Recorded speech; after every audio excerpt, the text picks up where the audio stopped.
నమస్తే. శ్రీ మాత్రే నమః, శ్రీ గురుభ్యో నమః, శ్రీ వాగ్దేవ్యై నమః. మనకి ఖగోళ శాస్త్రంలో దృక్పంచాంగంలో మనకి ఎప్పటికప్పుడు గ్రహాలు మారుతూ ఉంటాయి. ఈ రాశి నుంచి ఆ రాశికి ప్రతి 2.5 రోజులకి, కొన్ని రాశులైతే ప్రతి నెలలకు 45 రోజులకు, ఇలా వాటి యొక్క గమనాన్ని బట్టి ప్రతి నిమిషము మారుతూనే ఉంటాయి. గ్రహము అంటేనే చెరించేది అని అర్థం అన్నమాట. అయితే ఇప్పుడు మనకి చాలా అరుదుగా సంభవించే చంద్రమంగళ యోగము గురించి ప్రస్తావించబోతున్నాము. అయితే ఈ గ్రహాల యొక్క పరిభ్రమణము, గమనము మనకి ఖగోళ శాస్త్రంలో ప్రతి సమయంలోనూ ఫ్రీక్వెంట్గా జరుగుతూ ఉంటాయి. అయితే ఈ ఒక రాశి నుంచి మరొక రాశికి ప్రతి గ్రహం మారే సమయంలో కొన్ని గ్రహాల కలయిక, ఒక్కొక్కసారి 2 గ్రహాలు కలుస్తుంటాయి, ఒక్కొక్కసారి 4, 5, 6 ఇట్లాగా వాటి యొక్క పరిభ్రమణం జరుగుతున్న సమయంలో మనకి రేపు ఫిబ్రవరి మధ్యలో అంటే 25 ఆ తారీఖులో మొత్తం 7 గ్రహాలు కలిసి ఒకే కక్షలో ఉండబోతున్నాయన్నమాట. అంటే ఇట్లాంటి వింతలు మన ఖగోళంలో ప్రతి నిమిషము జరుగుతూ ఉంటాయి. కొన్ని సంవత్సరాలకి అరుదుగా జరుగుతూ ఉంటాయన్నమాట. అలా అరుదుగా జరిగినదే ఈ చంద్రమంగళ యోగం అన్నమాట. అయితే ఈ చంద్రమంగళ యోగం వల్ల, ఈ రాశులు మారడం వల్ల ఆ రాశి యొక్క గుర్తులకి రకరకాల ఫలితాలు వస్తుంటాయి.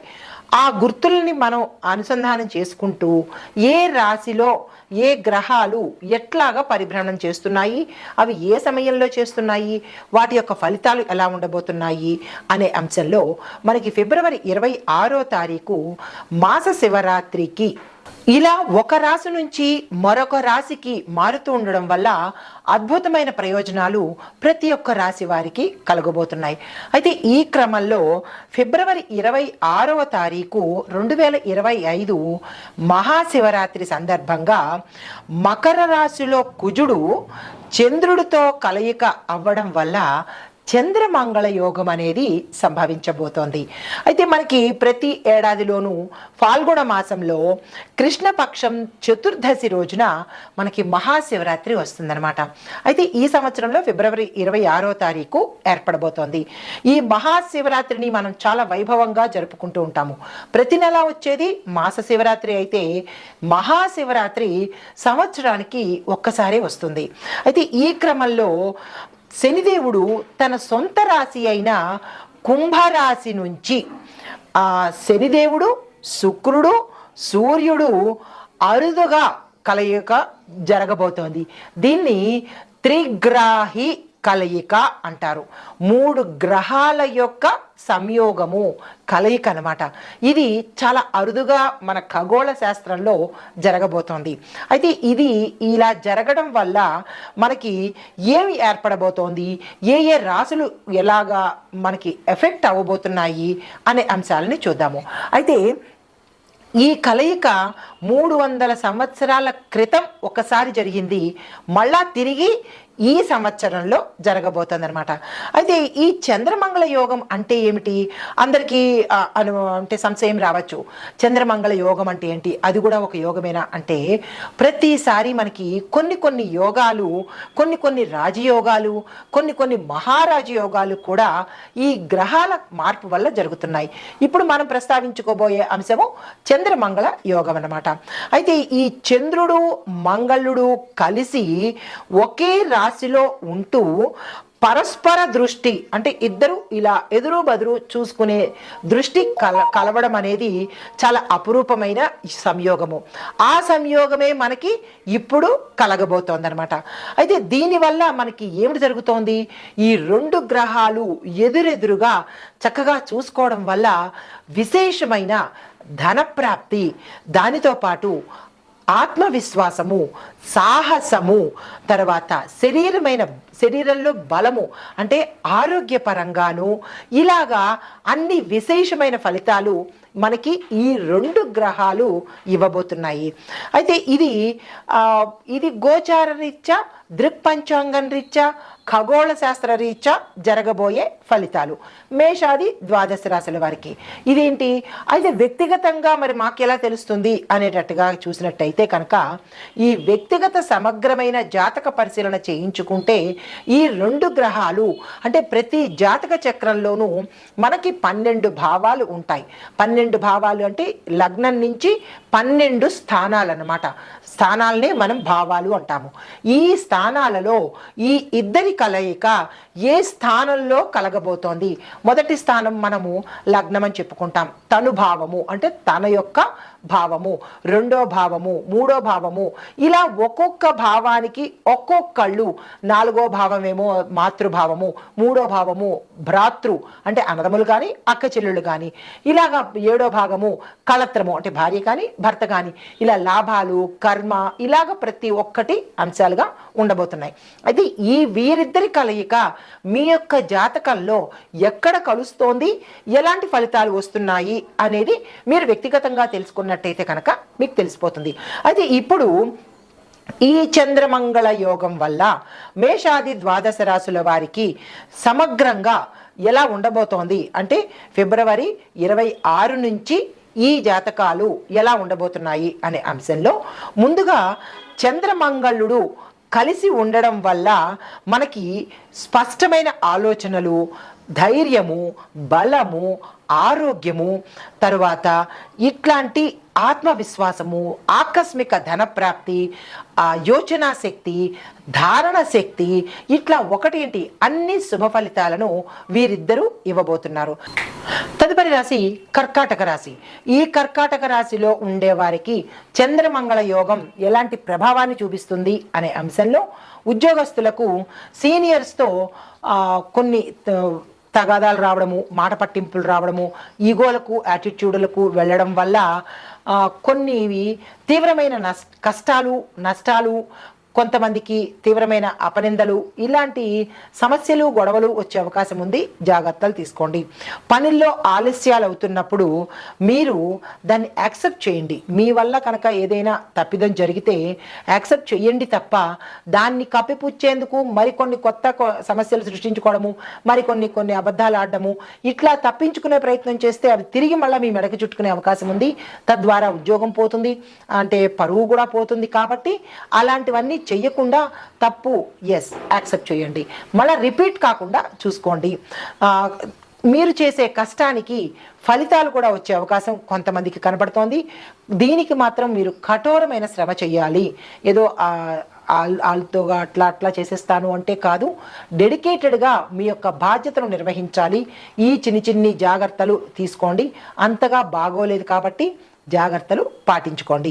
మీకు చెప్పదగిన పరిహారము ప్రతిరోజు శివుడి పూజ చేసుకోండి, శివాలయ దర్శనం చేసుకోండి, అభిషేకం చేసుకోండి.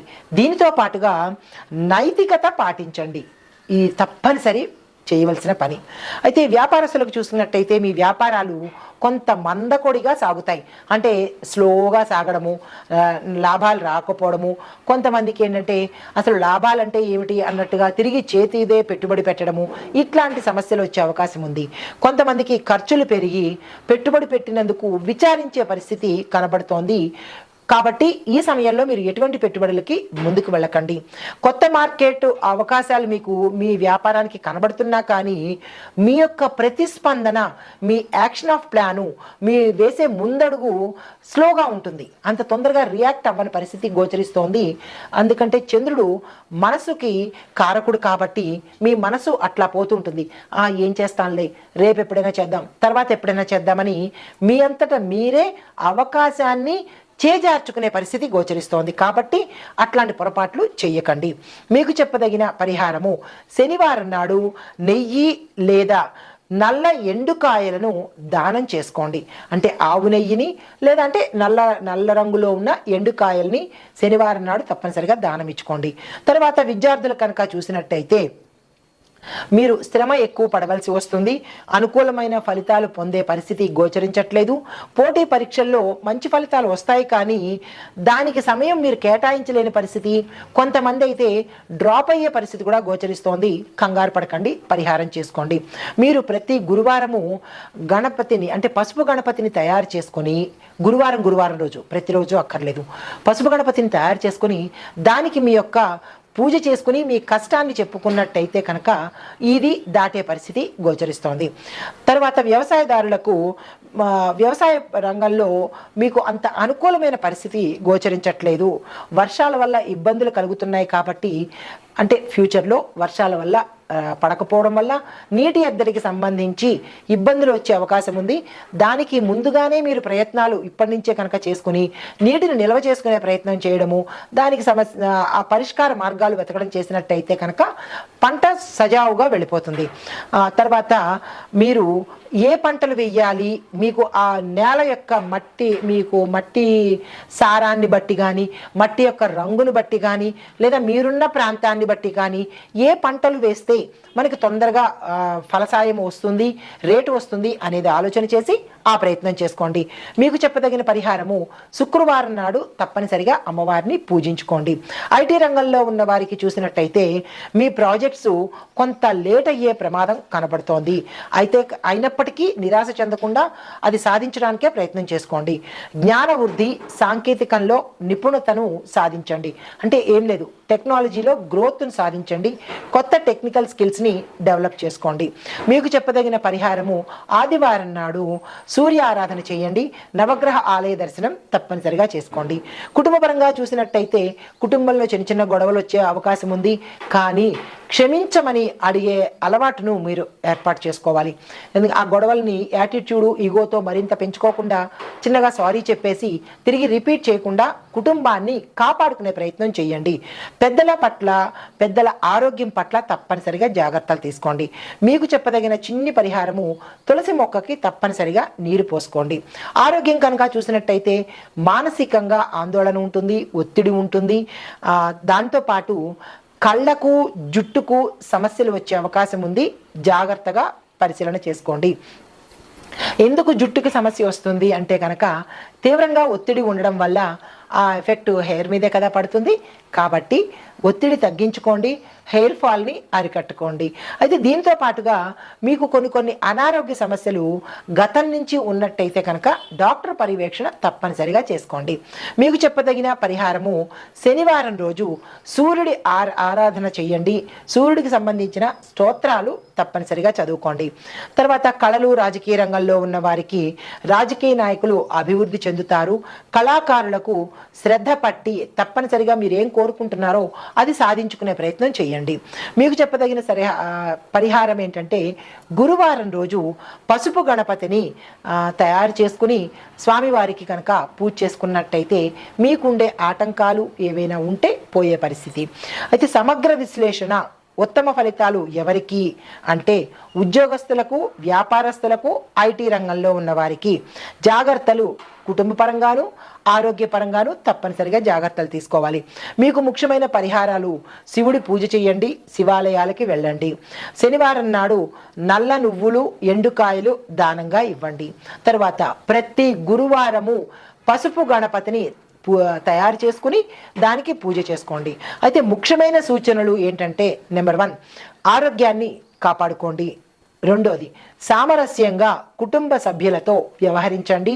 చిన్న తగాదాలు, ఈగోలకి, యాటిట్యూడ్లకి పోకుండా దాన్ని పెద్దగా చేసుకోకుండా సంయమనం పాటించండి. మూడోది, నైతిక విలువలు పెంచుకోండి. అంటే అనైతికమైన పనులు చేయకుండా నైతికంగా మీరు ఉన్నట్టయితే కనుక మంచి ఫలితాలు పొందే అవకాశము. నాలుగోది, శనివారం నాడు నెయ్యిని దానం చేయండి. విశేషమైన ఫలితాలు పొందే అవకాశము ఈ కర్కాటక రాశి వారికి గోచార రీత్యా చెప్పదగిన చంద్ర మంగళ యోగం యొక్క ప్రభావము. నమస్తే.